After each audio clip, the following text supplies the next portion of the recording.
हाथरस के दंगल में आज अपने दाव पेच दिखाएंगे नेपाल के नामी पहलवान देवा थापा।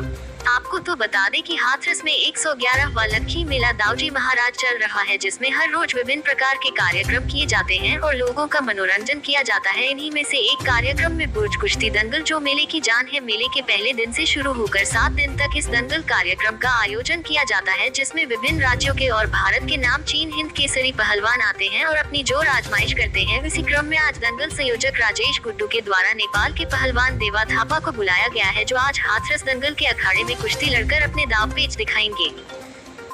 क्या नाम है आपका और आपने अब तक कितनी कुश्तियां लड़ ली हैं? आप तक हमें कोई 5 से 10 हज़ार कुश्ती लड़ ली। 5 से 10 हज़ार कुश्ती लड़ ली। हाँ जी। सबसे बड़ा पहलवान जो आपने आज तक हराया क्या नाम था उसका? अब मुझे नहीं पता लगा कि कौन बड़ा है कौन छोटा। अच्छा,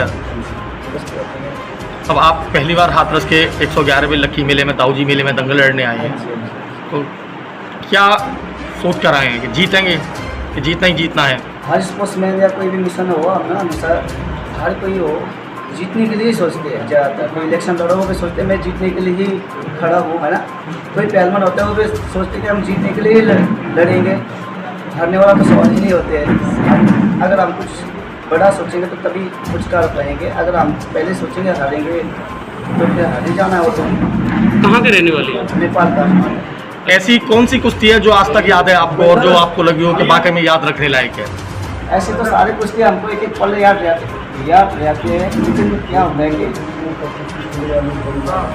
इतना दूर दूर जाके कुश्तियाँ लड़ते हैं वो हमको हर रोज़ याद रहते हैं। क्योंकि मैं अभी बनारस से आ रहा हूँ, कुश्ती लड़के यहाँ आ रहा हूँ, और कैसे बोल सकते इतना दूर आया और तो यहाँ कुश्ती लड़ता है। नहीं तो कई तो महत्वपूर्ण कुर्सी रहती है, तो उसके बारे में जैसे जानकारी रहती है।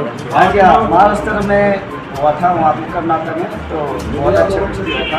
बाकी एक MP में भी हुए थे संगरौली जिला में, वहाँ पे हमारे देश के किसान खलीजी भी आए हुए थे, उनसे मिले थे और बहुत बड़ा था।